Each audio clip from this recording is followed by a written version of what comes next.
So many of you people have no idea what your zone of genius is. You're just moving out in the world in your zone of mediocrity. Little of this, little of that, all of these jobs that have to be done, all these hats you have to wear.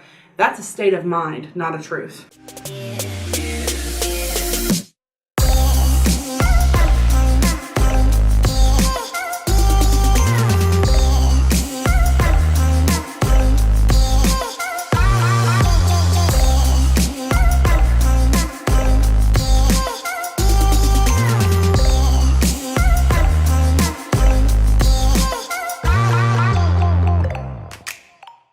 Welcome back to Up and Running and Thriving, your weekly spot for inspiration and motivation to help you get your mind, body, and business up and running and thriving.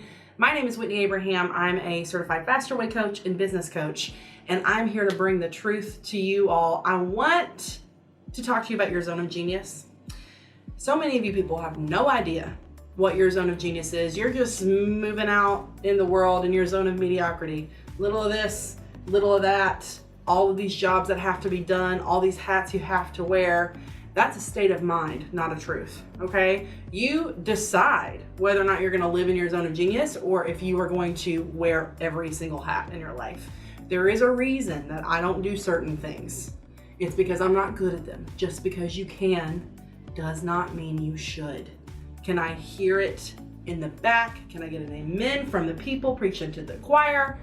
Just because you can does not mean that you should. Yes, I can spend 6 hours in Excel trying to get that document exactly right, trying to get that formula exactly right.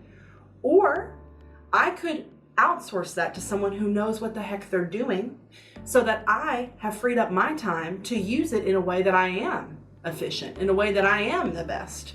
I know this about myself. It's not just the fact that it takes me a lot of time to get something done. It's the fact that I'm not respecting my hourly rate when I do that. So when I spend 6 hours of my time doing something, I'm not taking into consideration the amount of time lost towards building my business and doing the thing I am great at. If I know my personal hourly rate is $250 an hour, how much money have I just lost by sitting in Excel when it would have cost me a different, probably smaller hourly rate to outsource that task to somebody else? So if you don't know what your hourly rate is, I'm gonna need you to figure that out. It's basically the amount of money you wanna make a year divided by the amount of weeks you wanna work in a year. Is it 50? How many weeks of vacation you take in? Divided by the number of hours per week you wanna work, okay?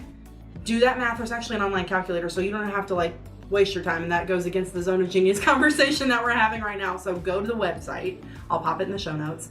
Pop in all your information. It's going to spit out an hourly rate. You're going to be surprised at how much your time is worth.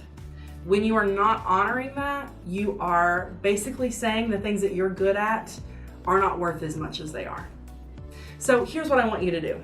I want you to sit down and write the last 10 things that somebody complimented you on that were not about your looks. Whether you did something really well, or you really shined in this moment, or you excelled in this area.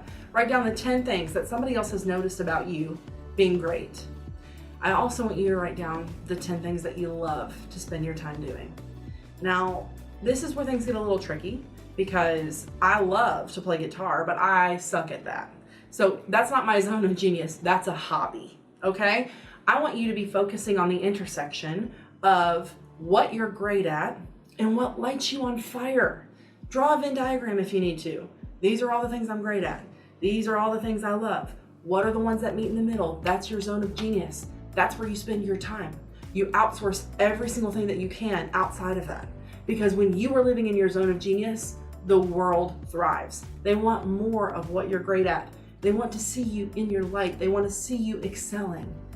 Somebody else is awesome at Excel. Give them the opportunity to show you that they're great at Excel. You do not need to waste your time doing that. This has been Up and Running and Thriving with Whitney Abraham. Thank you so much for tuning in. If you've loved it, subscribe, like it, share it with a friend. We'll talk really soon.